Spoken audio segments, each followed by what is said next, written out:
Hey everyone, welcome back to The Way I See It. I'm your host, Michael Baumler. It's episode 2. I'm the guy who likes wine with his pasta and bourbon with his cigars. And I love conversations that poke at things, we're all thinking, but don't always admit. Last week we talked about freedom and safety, how easy it is to trade one for the other. Thanks for all your comments, the likes, and I think I got, 7 subscriptions, but thanks anyway. Today I want to talk about another trade, the one between what we were promised and what we're actually living. That so-called, Canadian dream. The old idea that if you go to college, work hard, play fair, keep your head down, life would reward you. But lately, it seems like someone moved the goalposts while everybody was running towards them.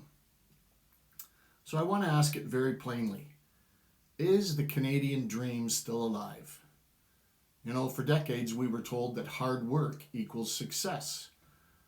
Now, with a stretched economy, taxes on frigging everything, skyrocketing costs, AI replacing job security, and a generational wealth gap wide enough for a GO train, what does success even mean?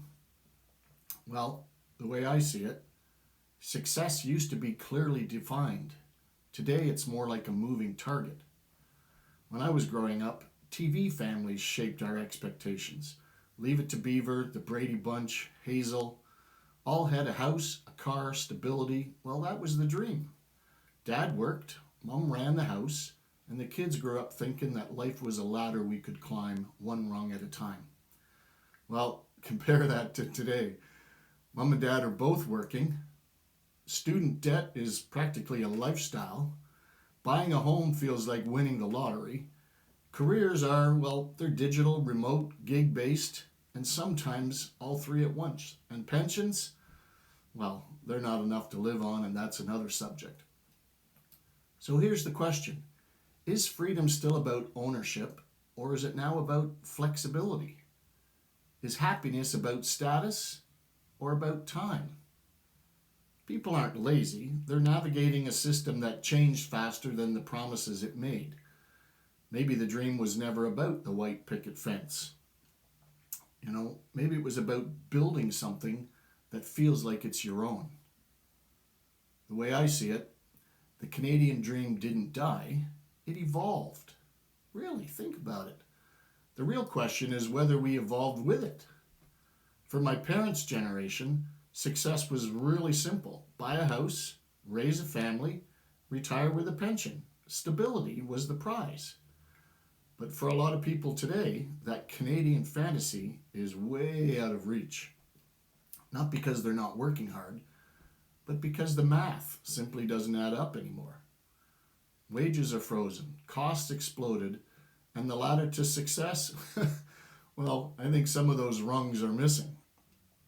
So what happens when you plan by the rules and the rules change in the middle of the game? Do we give up on the dream, or do we simply redefine it? Somewhere along the way, we confused success with stuff. And let's be honest, a lot of people buy stuff just to keep up appearances.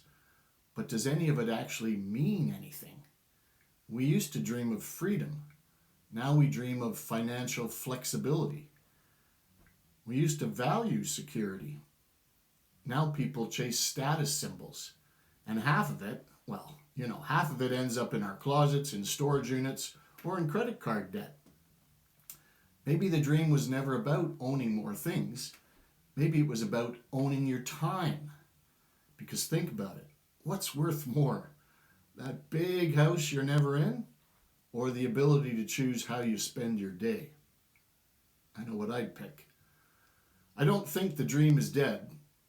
I think it's quieter. Less about symbols, more about substance. I see it with my own kids. My youngest, she's educated, hardworking, successful, and still feels like she's running on a treadmill that only speeds up.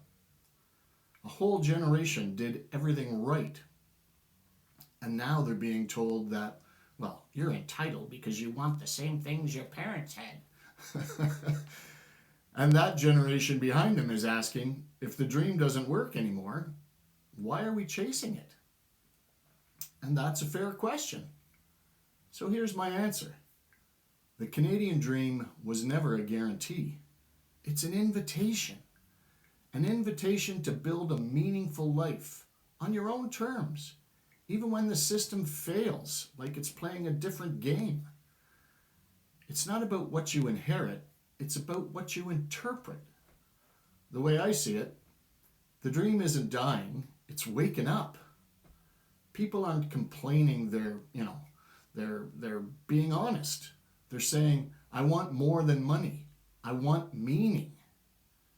And maybe, just maybe, that's the most Canadian thing of all. Not accepting the rules, rewriting them. The old dream was about how much you could earn. The new dream now is about what you can own within yourself. Time, purpose, independence of thought. Those are the new cornerstones of success. So, I don't know. Thanks for listening to The Way I See It. If this stirred something inside you, a memory, a question, or even a little bit of frustration, I'd love to hear it. That's how perspective grows. And until the next time, remember, the dream isn't gone. It's just, changing shape. I'm Michael Baumler. I'm out.